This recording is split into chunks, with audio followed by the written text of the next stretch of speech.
Hey everybody, it's Josh with the UberProAudio podcast, and on today's show, we kind of got a twofer. It was kind of great. So we spoke with Noah Gundersen about his new record, and for the first about half of the call, we got to speak with Noah's producer Nate about the recording process of the record, which was awesome.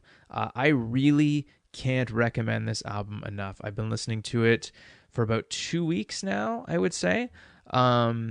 And it's just absolutely fantastic. It sounds huge. Like it's hard to describe, but like, do yourself a favor, hop onto iTunes or Spotify or Noah's website, which all links are in the show notes below. So we talked to Noah about the new record, being a full-time musician, kind of how he came up, what his background was, as well as having songs on TV, which is kind of weird to talk about because he's had some pretty big success in songs on shows like Sons of Anarchy and The Vampire Diaries and The Following, and one of his songs is actually nominated for an Emmy Award. But he's just incredibly talented, and you've probably heard his music, and you might not know it. So now, do yourself a favor and go listen to all of Noah's music. After you listen to this interview, do me a favor, just finish this interview first, then go do it. Yeah, that's it. Enjoy. Cheers. Let's start with talking about White Noise. What led you to create such an epic sounding album? Well, I guess, first of all, just wanting to do something different, kind of feeling tired of the thing I'd been making for a long time, feeling dissatisfied, and then, bringing in a partner like Nate to help push me to new areas and make something different. That was a pretty essential part of that process. So did you have an idea, or did you and Nate kind of sit down and kind of brainstorm on how you could approach things differently? Hey, Nate here. How are you? Great, man. How you doing? Good. We didn't exactly go about it with the idea of making a epic sounding record. It was more about the songs that we had at hand. We had a bunch of songs, and we just did them all. If that makes sense. I think we ended up recording like 24, 25 songs. Wow. And we were able to kind of curate what ended up being White Noise from that, if that makes any sense. So it was a little, I mean, although we were very intentional about each song individually, it wasn't like we were, we had any, it was like we didn't set out with the intention of like making this epic rock album. Like that wasn't it. It just kind of organically came together. Yeah, I mean, came together through the process of exploring what worked for each song, and a lot of experimentation, and with all the songs we did record, there's a lot of different vibes that the songs that ended up on the record because it felt like a cohesive piece, where there's a lot of other songs that didn't make the record that have a different sound. Yeah, because I find there's a great contrast in some of the songs, like the few that I made notes on, like songs like Bad Desire has like this giant sound, and then Number One Hit of Summer, which I have to say is probably my favorite song on the record. It's just, it sounds massive. And then you have a song like Dryer, which at one point just drops out completely, and it's just vocals, and it's kind of a stripped back, really beautiful sounding song. So there's like a cool dichotomy you have going on of like you said, like kind of energy and feel of the songs. So it kind of, I was just interested as to how you guys kind of approached it, because you do come from more of like an acoustic-y sound overall, and it sounds like a rock record, and it's awesome. Yeah, we definitely did. I mean, Noah, what was your third full length record? He's more of a performer, and even though this does sound, the record kind of turned out like pretty high production value. Mm-hmm. A lot of it, I'd say the majority of it, was still performed, with a band out in a room all together. Yeah, number one hit was All of Us in the Room. Parts of After All, Parts of the Town. When we're talking about basic tracking, obviously, we're overdubbing over that. For sure. But a lot of those basic tracks are live off the floor. That's awesome. Now, Nate, is that something that you as a producer, you typically like to do? Because it's funny, everyone I've spoken to, I think so far out of like the 15 podcasts we've done, everyone records live off the floor now as their bass tracks. Every single artist I've spoken to, that's how they prefer to do it because of the energy that's captured. That's right. Yep. If you can do it and you can pull it off, yeah. And that has to do with a lot of things. It has to do with the environment, the studio you're in, if it can actually support that, and then also your musicians, and we have a great community of musicians at our disposal that we were able to do that. We're grateful for that. Now, did you guys is it a group of musicians that you normally play with that you brought in for this record, or did you kind of just use like kind of a mix of studio musicians? There was a mix. I mean, there's my normal touring band, which is my brother playing drums, my sister plays violin, my friend Micah plays bass, and then we brought in our friend Sean Lane from Seattle, our friend Andy Park, who's also an engineer in Seattle, and a player. Greg Keplinger played some drums on the record. Anybody? Your friend Ginty? Yeah, John Ginty is an organ player, East Coast guy. He played on a little bit. Greg Lee. Oh yeah, Greg Lee's down from LA, this legendary pedal steel player.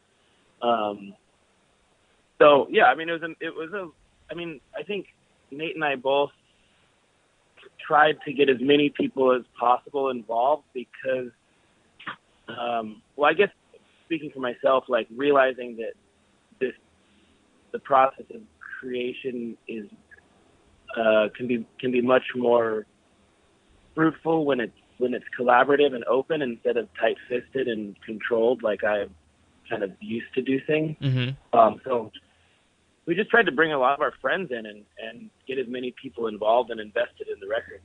Yeah, we had such a broad range of songs that it was, instead of maybe curating our songs to the players, we kind of did the opposite, where it's like, okay, I can imagine this person playing on this song, like their vibe. It's, you know what I mean? So we brought in players in that sense.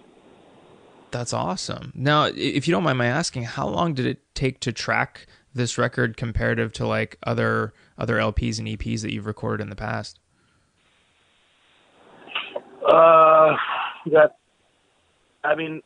Carry the Ghost, we spent about 2 weeks tracking.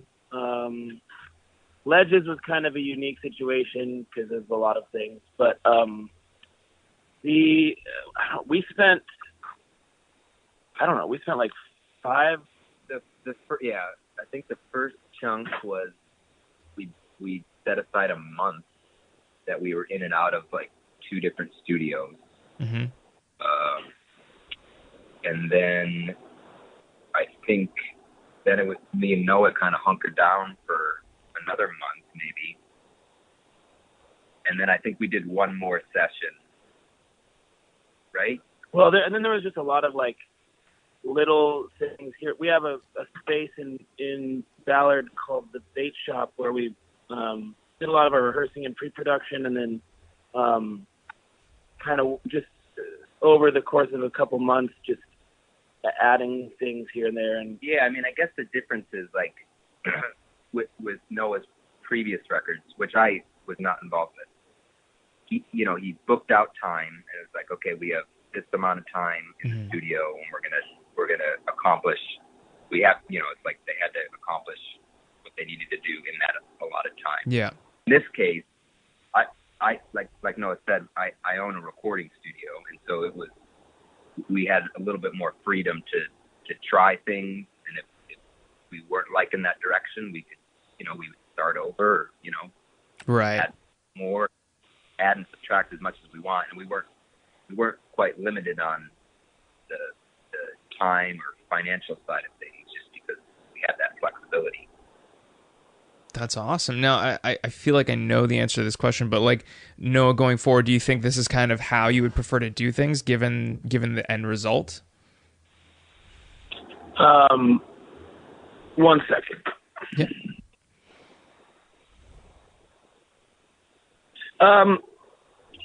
Yeah, I guess. I mean, I'm trying to just stay in the moment of this record, and I started writing for the second one already, and I have a couple other projects, but I honestly haven't thought that much about it. I spent so much time with this record that I'm just trying to enjoy playing it live and touring it, and knowing that we're going to make more stuff, but every record's going to be different, and I don't want to feel like I'm locked into any one way of doing things ever. Yeah, and I'll say it was actually kind of the best of both worlds, because we did work out of a few different studios, and there are benefits to both sides of things, having the freedom to take your time and dissect things, but also like for some of those first sessions we booked out, there's a studio called Studio X, Mm-hmm. and it's a bigger, a little bit more pricey day rate, and we had that allotted time. We had those boundaries. Like, Mm-hmm. okay, we booked whatever it was, 10 days or something. Yeah. And we had, it's like we had to accomplish what we wanted to accomplish there, and that pressure was actually a good thing. So it's it's like kind of using both sides of that to benefit. Putting some boundaries, some pressure on ourselves, that is a good thing a lot of times. But then also we had the opportunity to be flexible. Awesome. At my spot. So I think, I would imagine it's kind of the best of both worlds. Yeah. At this point. Yeah. I think we have a lot of really great resources at our disposal, and like being able to utilize them for different things and create different environments for different projects is a really good thing. Nice. Nate, my last question for you specifically is, do you have a favorite song on the record? I know that might be a tough question to ask, but one that you kind of, I don't know, from top to bottom, you're just over the moon about how it came out, or whether it surpassed your expectations when you initially started working on it? Let me think. There are a couple that we came up with the concept, of how we wanted to go about it, and it was kind of uncharted territory. We didn't know if it would work or not. You know what I'm saying? Mm-hmm. And let me think. I would say "Wake Me Up." That's a good example of that. Yeah. Where we came with that whole concept of it being like kind of chaos and the full title of the song is "Wake Me Up, I'm Drowning." Yeah. Right? Just like this wash of Noah literally drowning in sonic blood. I don't know. Yeah. I think when I came up with the concept, it progressively became the intention to kind of create a feeling of anxiety in people when they listen to the song, which is not typically what people are setting out to do when they make pop records. Right. But that was a thing that evolved over the course of, like, from, day one, sitting down and like, hey, this is this pretty simple piano song I have with just these couple chords. How do we communicate this feeling of a nightmare to people without being, stupid or cheesy? Yeah. And also, again, it was all very much a performance based, and that was one that we brought in. We mentioned earlier Sean Lane and Greg Teplinger. They're both drummers, and that was a lot of those kind of weird sounds and the chaos drums and all that. That was, again, performed. You know what I mean? So it's like conceptually we had it, but it wasn't like super calculated. Yeah, is it actually going to turn out the way? And it did. I think it was definitely, I'm proud of that one. Yeah. Awesome. Yeah, I think sonically that is one of my favorites on the record, just because it feels like a pretty unique thing. Right on. Well, in terms of album-specific questions, that is all I have before I jump back. So, Nate, if you want to jump off the call, you're more than welcome to. But I sincerely thank you for your time. Right on, man. Good to meet you. You too. Thanks again. So, All right, now it's just you and me. Just you and me, buddy. So let's kind of jump back to the beginning, because you have a really cool backstory. Like, you come from a huge family, and you're multi-instrumental talented. Like, how did it all begin for you? When did you just say, like, oh yeah, this is what I want to do? I just want to do music. So I started playing piano as a kid. My dad made a lot of music around the house, so that was a part of my formative years. Started writing songs when I was like 12 or 13, and it was an outlet for me to express things that I didn't feel like I could express in my day-to-day life. And I had a lot of time on my hands as a kid, so I would just write songs every day. And then in my teenage years, other people were figuring out what they wanted to do, and I just wanted to do music, and there was never really anything else. And someone told me once that anyone that has a backup plan ends up doing their backup plan. So I just said, fuck it, this is what I'm going to do. And I think you have to manage your expectations. And, for me at the beginning, it was like, well, if I can work at a coffee shop and pay my bills, then I can play music on the weekends. And then it was, well, maybe I could actually do music full time. And it just, kind of went from there. But from the very beginning, I tried not to have illusions of grandeur. Right. It wasn't like I'm going to be a rock star, although that would have been welcome. But the idea was to just be able to play music. Now, did you have you were it was Seattle you were living in at the time, right? Well, I grew up in a small town, Centralia, Washington. It's about an hour and a half south of Seattle. But I moved to Seattle when I was 19, 20. And was that a 9 years ago. pretty good scene to kind of start performing in at the time? Yeah. I mean, at the time there was this kind of neo-folk revival thing happening, and ironically, I had just started a rock band, so I was like, shit, I missed the boat. But yeah, there were bands playing around. There was this band, The Head and the Heart, and just Pickwick, and Sky Allen Stone, and a lot of people. We had there was a place every Sunday night, this bar that everybody went to. They had an open mic, which was actually a cool open mic because it was everybody from the scene would show up, right on, play a song or play their new stuff. But at the same time, it was kind of cliquey, and a scene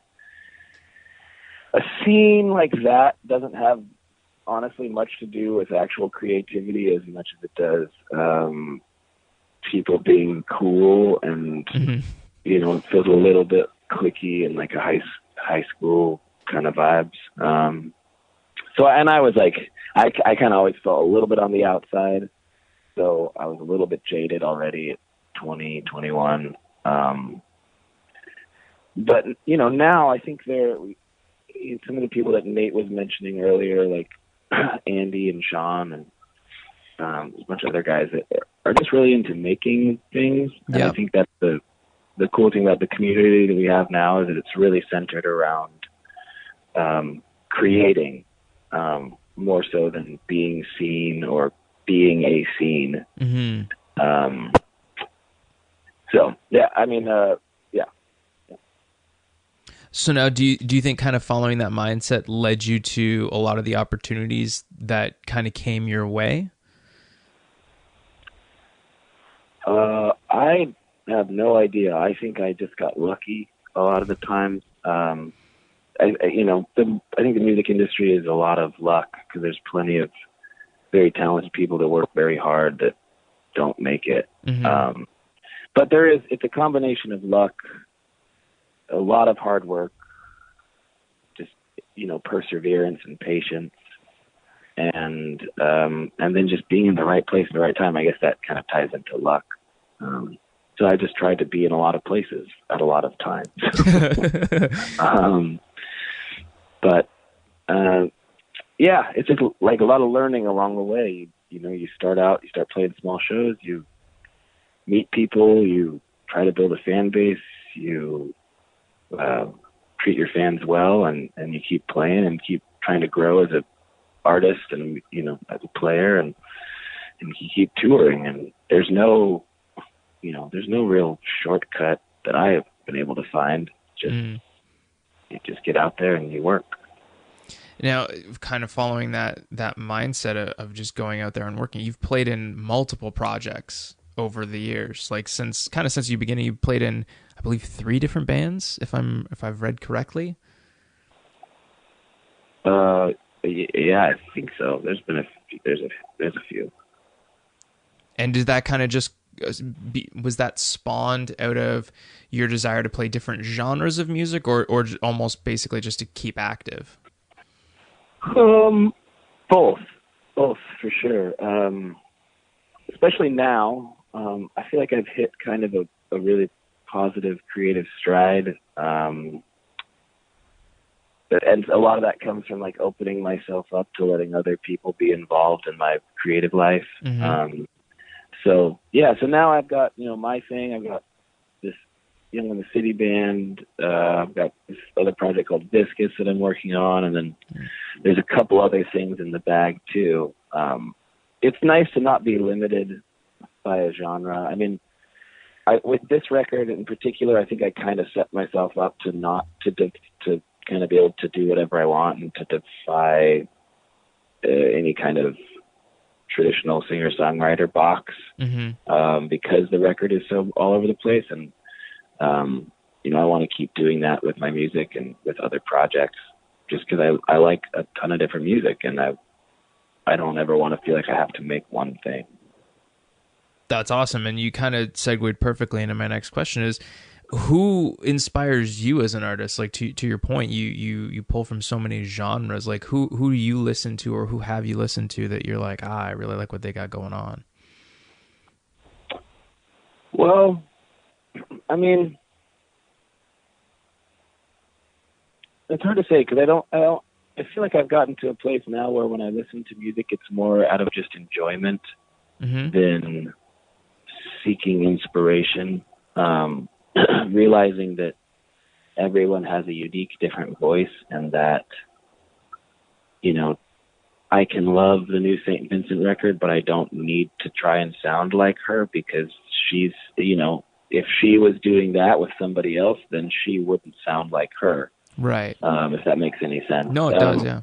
But then on the other side, there was also the realization, with this record, I think I was self-conscious about, I think there's I don't know, how old are you? I'm going on 32. Okay, so you kind of grew up with the like the jaded irony of the 90s and like how everyone was like being original and like not being a sellout or a copycat or anything. Yeah. Those were like of very high importance. And so I think there's like a little bit of a self-consciousness in me that is because of that. So I was always like, man, I can't sound like anybody else. And if I'm like drawing inspiration from somebody, then I'm like not original and not unique and blah, blah, blah, blah, blah, all this bullshit. Then I just kind of realized like, wait, no, everybody's just drawing on what came before them. Like, I mean, fucking Led Zeppelin is all blues that they, pulled from Mississippi Blues. Like the Stones are all blues that they pulled from somebody, and so we're all just building on this thing, and that to me was very liberating, because there's songs on the record that like, I could say like, yeah, this totally pulls from Radiohead, or this totally pulls from like Nick Cave, and to have the confidence to say that and to not be self-conscious about it is very liberating. So on one hand, I don't think I'm that I'm not seeking out inspiration, but at the same time also like feeling okay with what I do draw from other people. That's awesome. That actually, it's funny. I can relate in the sense that like I do photography as part of my business that I run. And when I started out, I was like, I'm not going to look at anyone's photos because I don't want to like potentially draw inspiration from someone else's composition Right. or like, I don't want to be like, oh, this looks like one of those guys' photos. So for years, I would just avoid looking at other people's work. And same with like film editing. I'd be like, I don't want to watch anyone's stuff because I don't want to be accused of being similar to their techniques. And now it's like, oh, who the fuck cares? Like, whatever. Yep. Yeah, I think no matter what you make, it's going to get filtered through your own lens. I mean, yeah. Like, I remember I heard like an interview with, what's his face from Coldplay? Chris Martin. But he said like Coldplay was a band that always just tried to rip off other bands, but were never good enough to actually rip off other bands. So they just sound like Coldplay songs. Nice. Which is, I think that's kind of a fun way to look at it. That's pretty funny. So I have to ask, and I'm sure you've answered this question to death. So if you don't want to, that's fine. But I knew you from Sons of Anarchy. And like that's how I was introduced into your music initially. I think it was back in 2014 or 2013.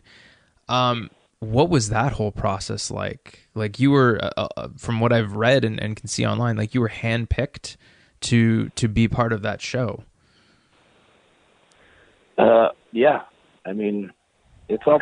Yeah. There's not a lot to say about it, really. It was they liked my songs. And wanted them in their show. I think it's rad that people have found my music through that, and I don't resent that in any way. There's just really like not a whole lot to say about it.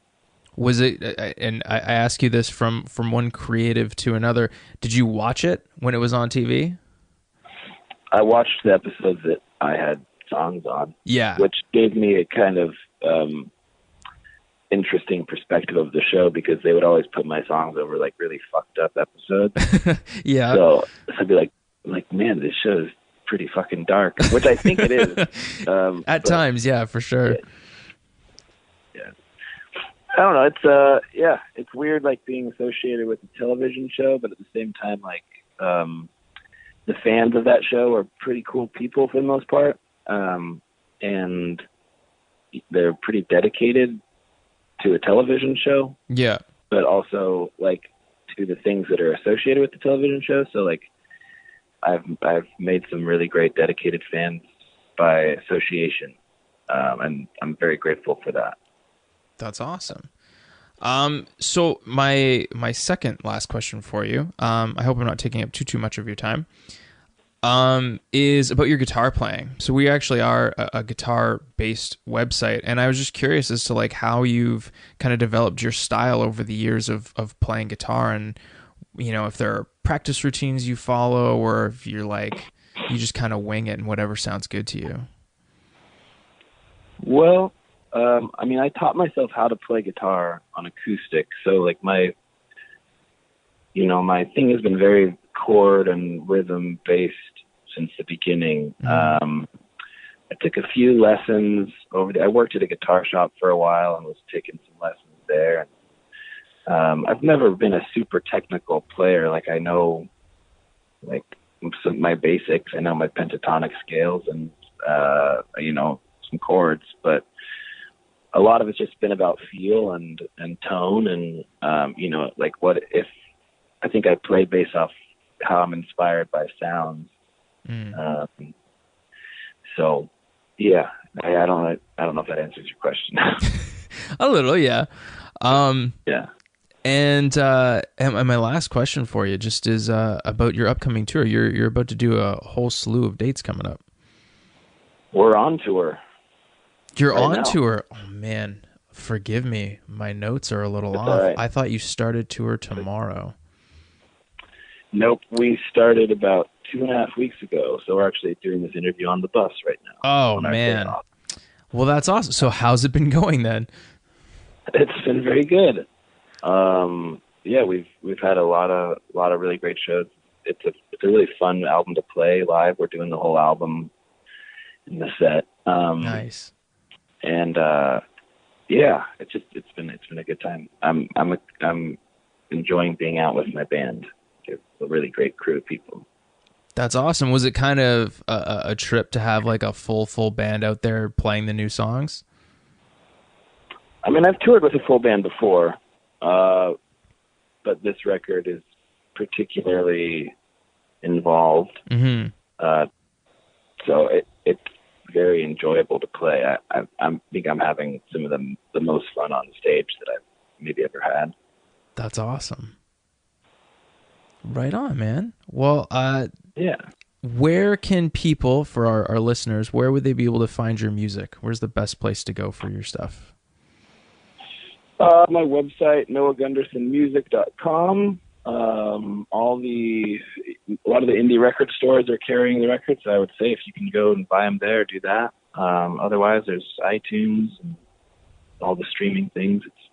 It's pretty much everywhere, I think. Maybe not Walmart. And any endorsements that you'd like to plug while I have you here, or record labels or anything? Well, we do use JH ears, which we like them a lot. So I will happily plug JH. Right on. Well, thank you very much for your time, sir. I truly appreciate it. Yeah, man. Thank you. Have a good rest of your tour, dude. Thanks. Cheers. Bye.